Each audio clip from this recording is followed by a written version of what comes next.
Hi, good evening to you. I like to do these YouTube videos on a weekly basis. Sometimes that doesn't happen. That's my goal to do it each week, and so I try the best that I can. I wanted to talk to you a little bit about the upcoming work and then, also give you some varied comments. The area that I wanted to focus on specifically tonight is your word choice. And that definitely applies very, very much to this particular class. And I will tell you why.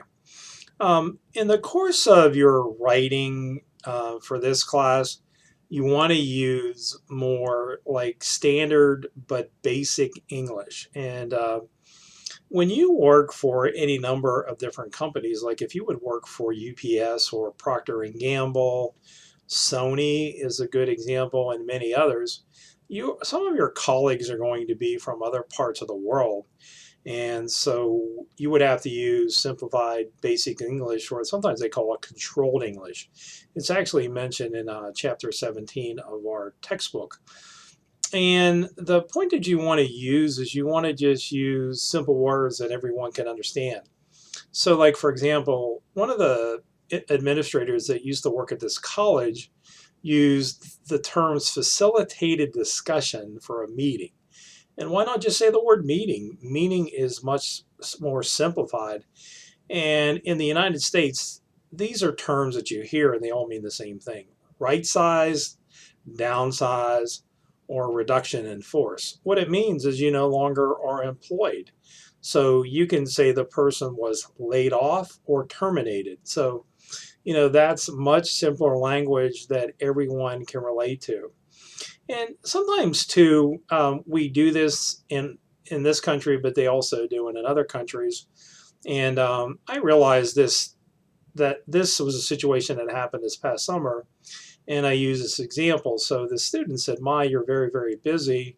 It seems like you have something going on every week." And I said to the student, I said, "Yes." I said, "I really wear a lot of hats." And so she said, she wrote back to me. She said, "Mr. Ritzik, you must like hats." And I said, "No, wearing a lot of hats means that I am busy and I do many different jobs at the college where I work." So then she understood that, but I I didn't think that that's something that maybe everyone might not understand. And sometimes we'll say like cliches or idioms like "don't sweat the small stuff." That's something that we will use, or um, oh, like a tall man is a string bean or something like that. That would be kind of like slang, but it would be something that not everyone would understand. So, you need to keep that in mind. Like I said, the simplified English. The one point that you really want to avoid in technical writing, but even in business letters and things of that nature, is that slang. Um, for example, if you're angry, don't say I'm pissed off, because that is slang. If you're stuffing a turkey, of course, that's okay to use because that's a verb and that's correct. But if you say, my room has so much stuff in it, um, what does that mean? Or what are we talking about? So, that makes a difference to be more specific. So just avoid the slangish type of language. The next thing to kind of be aware of that I wanted to point out to you is um, sometimes people use what's called colloquial or informal language or colloquialisms. And so that is in between slang and formal language. And colloquialisms, you can use when you're speaking or in a speaking forum, but in most writing situations, you wouldn't want to do that. And so, like, it would be okay to say, "I was late because my car was boiling over and hissing all over the place." And so that's a little bit informal. And you certainly probably wouldn't want to use that in formal type of writing, like instructions and so on. So it's like I said, it's sort of that middle ground. So if I'm telling you your writing is a little too colloquial, all that means it's a little bit too informal. Be aware also of which we call regionalism or regional dialect. And so I lived in southwestern Pennsylvania all of my life, and so I ended up moving to San Diego. And so a good friend of mine named Don, when I lived out there, I used to say tuna fish. He says, "No, Mike, it's tuna." And I'd say shopping buggy, and he'd say, "No, it's shopping cart." And so I'd say pop, and he said, "What do you mean?" I said, "Like soda." He said, "Why don't you say it's soda?" And my mother uses this one, and my grandmother always does it, is like red up. And so I'm reading up the house, and of course that means to clean up. But we have that type of language here in southwestern Pennsylvania, and as I said, not everyone understands the intent of it. Um, the other two areas that I wanted to point out to you for technical writing that I wanted you to be aware of, okay? The first area is the use of jargon. So jargon is technical language, and sometimes not everyone understands the jargon terms. So when you're writing, you have a couple of options, okay? You can explain the jargon in the context of the sentence. And so, like one point of jargon I wasn't really familiar with until recently, which is called flash memory. And that is like short-term memory because more and more people use like the cloud, so they'll keep their documents on Google Docs or so on. Random access memory is different from flash memory, so you can say flash memory means this, this, and that.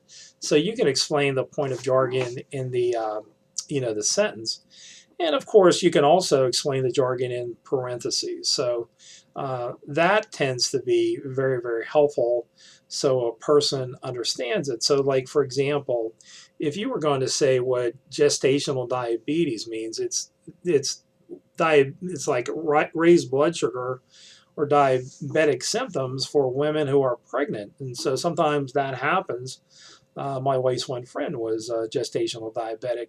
And so, but like I said, you can explain it in parentheses and say gestational diabetes is raised blood sugar or diabetic symptoms and so on for a pregnant woman. So that's something you can do. Now, if you have a huge amount of jargon or technical language, of course, the other thing that you can do is you can add an appendix or an addendum at the end of the document. So sometimes when students in this class get these high performance type of cameras that have multiple lenses and so on, like megapixels, most people understand that, but like ISO or f-stop, other terms like that, they definitely don't understand it. And even for that matter, I've had students that, male and female, that go hunting. And I had a female student, and her and her father traveled all over the United States. And of course, they went to Canada as well. But they hunted wild boar, they hunted bear, they hunted deer, they hunted bigger game out west and so on. But she had all this information related to a hunting bow, okay? And then, of course, you have the weight. So the one that she had was like 8 pounds or less. Not 8 pounds, 4 pounds or less, not 8 pounds. And then she also had like the draw weight, so the weight that you draw it back. And then there's another one like velocity that it travels through the air.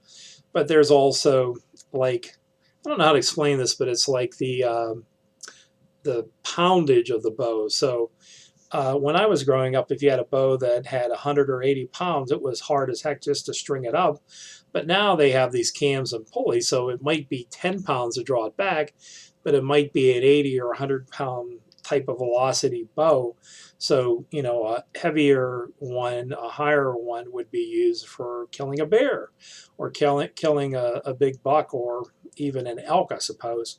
So she had this whole addendum at the end of her document with the the jargon and to explain it. So that's always an option, that you can do or go through.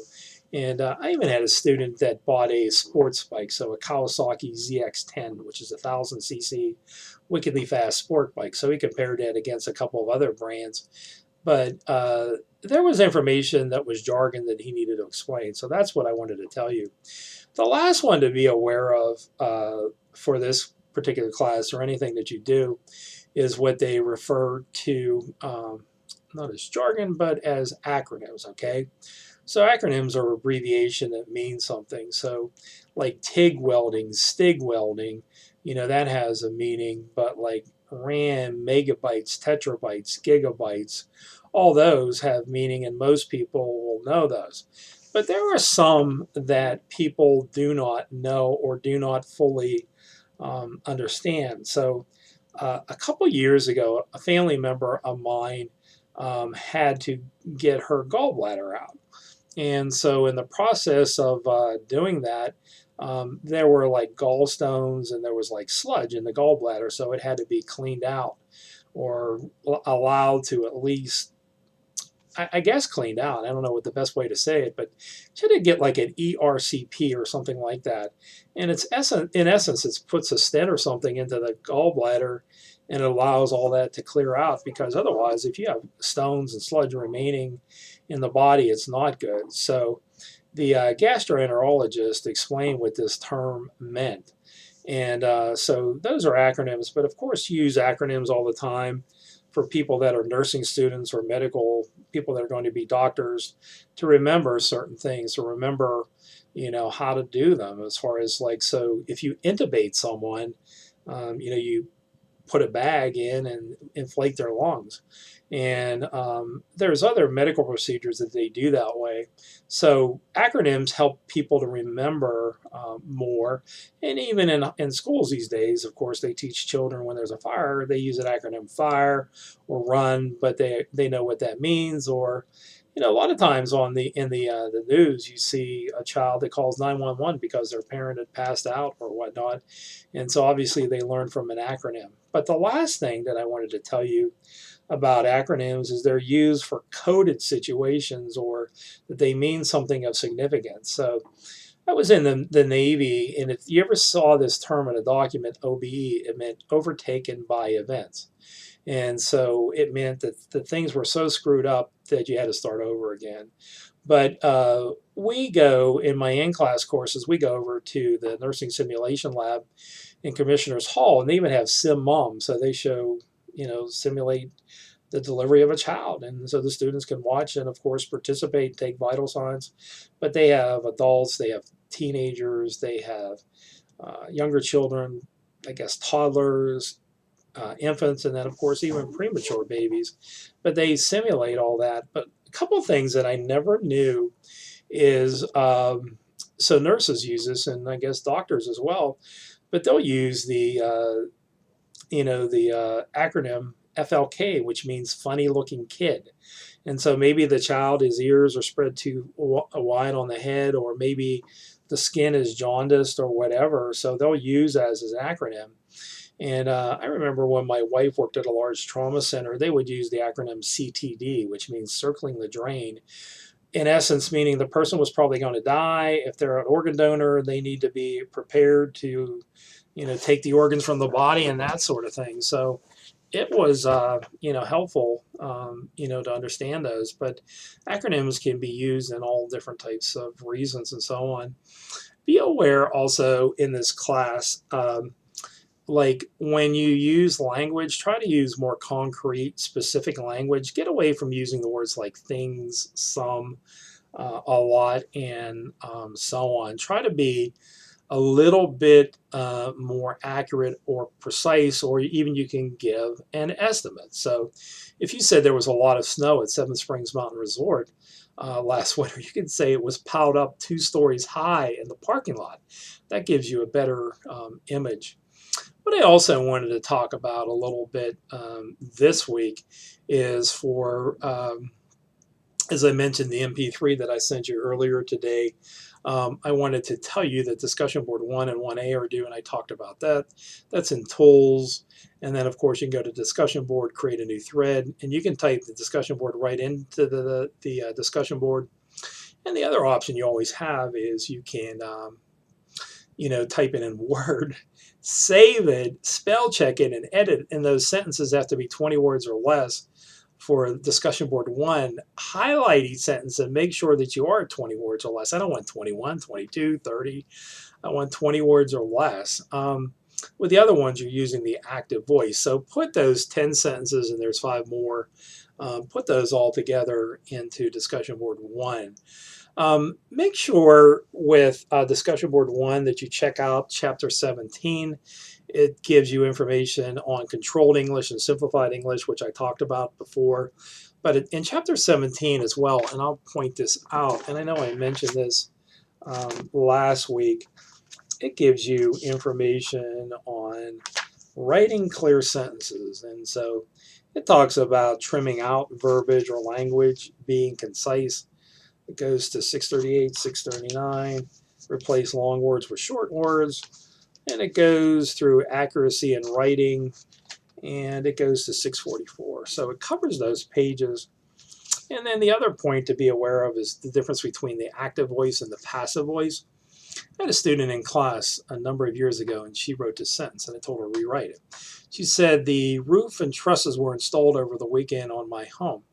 And I said, "Who installed it?" And then she rewrote it, and she used the active voice. So my husband, who is a contractor, and his crew installed the roof and trusses over the weekend. So, that's the active voice, and that's what happens. I was riding a motorcycle last year, and I had shorts on, and I got burned, like second-degree burns when I got off it, and my leg touched the pipes. So I wrote, when I was riding my friend's Harley Davidson Dynaglide, I got off and my right calf touched the pipes and I sustained second-degree burn. So it shows who is doing what action is what that really is. So make sure to take a look at that, chapter 17. And then, as I said, I talked about plain English and simplified English.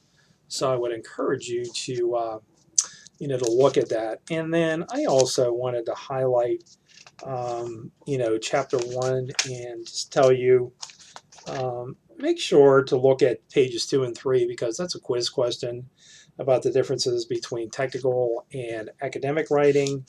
And then they also define technical writing there on pages 4 and 5. It's like technical writing, business writing, workplace writing. It's all pretty similar. And then what I also wanted to mention to you, yes, is for discussion board 1A under the M Global one with telecommuting on pages 14 and 15, you can certainly focus on the ethical considerations there. Be honest, be fair, be professional on intellectual property rights, respect confidentiality, and do no harm. So those are some that I would point out to you to to be aware of, because when you work from home, people also have access to your documents. When you're at work, they do not have that same access because typically your office is locked and so on. Last point, I'm almost getting to 20 minutes and I never usually go on that long.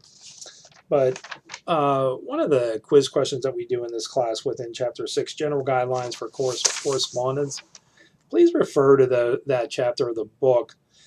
When I asked you what you do in writing letters or memos, it says, know your purpose, know your readers, follow the correct format, which is actually important. Follow the ABC format. The bigger one, the 3C strategy on 160, and the U attitude there on 160 is important. So they have 10 of these guidelines to follow. So I realize that is a lot to cover, but I also like to teach key things for this class, and I definitely will tell you one of my biggest pet peeves is vague or general language, or of course even use of slang or whatnot. So as you go into this class, practice your sentence level writing, practice your formatting, which is really important. Format to me is almost as important as the content.